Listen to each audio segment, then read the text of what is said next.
Everyone, इस video में हम बात करेंगे जो रिसेंटली एक न्यूज़ निकल के आई है जिसमें कि जो सऊदी के प्रिंस हैं मोहम्मद बिन सलमान, उनको जो असैसिनेशन की जो प्लानिंग चल रही है उसमें डिस्कस करेंगे।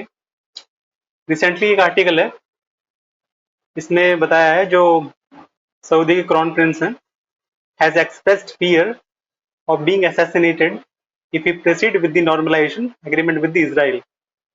सो ये आर्टिकल कहता है कि अगर सऊदी के जो प्रिंस हैं, अगर वो अपना रिलेशंस आगे बढ़ाते हैं इसराइल के साथ, अपनी जो एक डील करते हैं नॉर्मलाइज रिलेशंस की, तो हो सकता है इनको असैसिनेट कर दिया जाए, as we have seen previously in the Middle East, especially in the Egypt. You know that about it. So during the talk with the US, Congress member bin Salman highlighted the need to incorporate clear part to Palestine state within the any potential deal. यानी कि अगर Palestine के लिए कोई जगह नहीं मिलती इस डील में, तो there should be an assassination drive for the Saudi crown prince. So we will see in detail. ये एक आर्टिकल और पब्लिश हुआ है जिसमें बताया है, इसमें fear assassination amid talk to normalize ties with Israel. Saudi Arabia has been in talk with the US lawmakers since 2023 to officially recognize Israel's sovereignty and normalize ties. So of course जो US जो चाहता है कि जो Saudi Arabia है वो अपना relations normalise करे इसराइल के साथ, सो दैट जो काफ़ी प्रोजेक्ट हैं वो आगे बढ़े और मिडिल ईस्ट में जो है कि स्टेबिलिटी आए।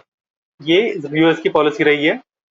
We will see other things like, ये एक अदर आर्टिकल है टाइम्स ऑफ इसराइल का, जिसने भी ये बताया है कि जो रिपोर्ट आई है कि इनको असैसिनेट किया जा सकता है अगर नॉर्मलाइज अपना रिलेशंस करते हैं इसराइल के साथ।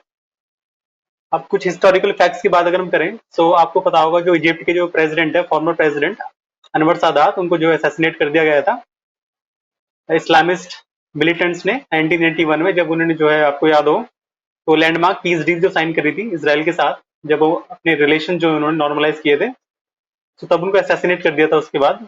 तो जो MBS हैं उनको फियर है कि कहीं मैं ना असैसिनेट हो जाऊं अगर वो इस डील को आगे बढ़ाते हैं। तो इसमें अगर जो कुछ और डिटेल से बात करें, तो जो US है एंड इसराइल में cost him his life, he still plans to fortify. अच्छा, इतना सब कुछ होने के बाद भी MBS ये बोल रहे हैं कि I will despite being all that risk, मैं चाहता हूं कि ये डील आगे बढ़े, क्योंकि जो MBS हैं, जो प्रिंस हैं, वो चाहते हैं कि जो सऊदी अरेबिया में जो सिविल न्यूक्लियर डील का काम चल रहा है वो आगे बढ़े, जिसमें US की हेल्प करे, और बाकी जो टेक्नोलॉजी ट्रांसफर इन्वेस्टमेंट वगैरह हो वो US इन रिटर्न इस डील के अगर होती है, तो इन रिटर्न जो है सऊदी चाहता है कि ये साइंस एंड टेक और जो इन्वेस्टमेंट वगैरह है और जो सिविल न्यूक्लियर प्रोग्राम हो वो जो है सऊदी अरेबिया में लगे।